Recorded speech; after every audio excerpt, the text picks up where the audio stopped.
ഇടുക്കിയിൽ ഏലം കുത്തകപ്പാട്ട ഭൂമിയിൽ നടന്ന വൻ മരം കൊള്ളയിൽ മാധ്യമ വാർത്തകളുടെ അടിസ്ഥാനത്തിൽ ഹൈക്കോടതി സ്വമേധയാ കേസെടുത്തു. ശാന്തൻപാറയ്ക്കു സമീപം ഗൂഡൻപാറ എസ്റ്റേറ്റിലാണ് ഏലം കൃഷിയുടെ മറവിൽ മരങ്ങൾ മുറിച്ചു കടത്തിയത്.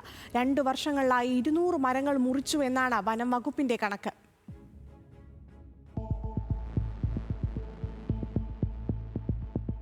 തമിഴ്നാട് ബോഡി നൈക്കന്നൂർ സ്വദേശികളായ 4 പേരാണ് കോട്ടയം മണർക്കാട് സ്വദേശികളുടെ ഉടമസ്ഥതയിലുള്ള 300 ഏക്കർ സ്ഥലം പാട്ടത്തിനെടുത്തിട്ടുള്ളത്. എന്നാൽ ഇത് വ്യവസ്ഥകൾ ലംഘിച്ചാണെന്നാണ് വനം വകുപ്പിന്റെ കണ്ടെത്തൽ.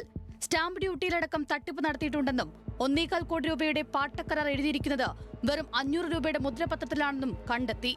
നിയമലംഘനം നടത്തിയ തമിഴ്നാട് സ്വദേശികൾക്കായി തിരച്ചിൽ ഊർജിതമാക്കിയിരിക്കുകയാണ് വനം വകുപ്പ്.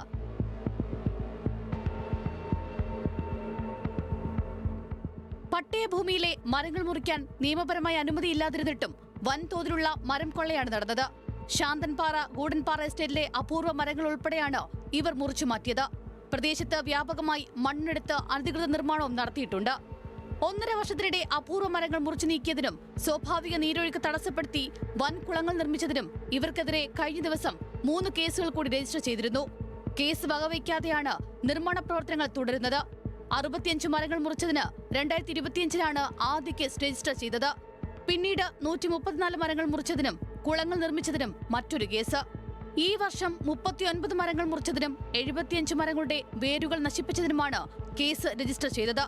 മരങ്ങൾ മുറിച്ചു നീക്കിയതിന് വനം വകുപ്പ് കേസെടുത്തിട്ടുണ്ടെങ്കിലും റവന്യൂ വകുപ്പിന്റെ ഭാഗത്തുനിന്നും തുടർ നടപടികൾ ഉണ്ടാകണം. ന്യൂസ് മലയാളം, ഇടുക്കി.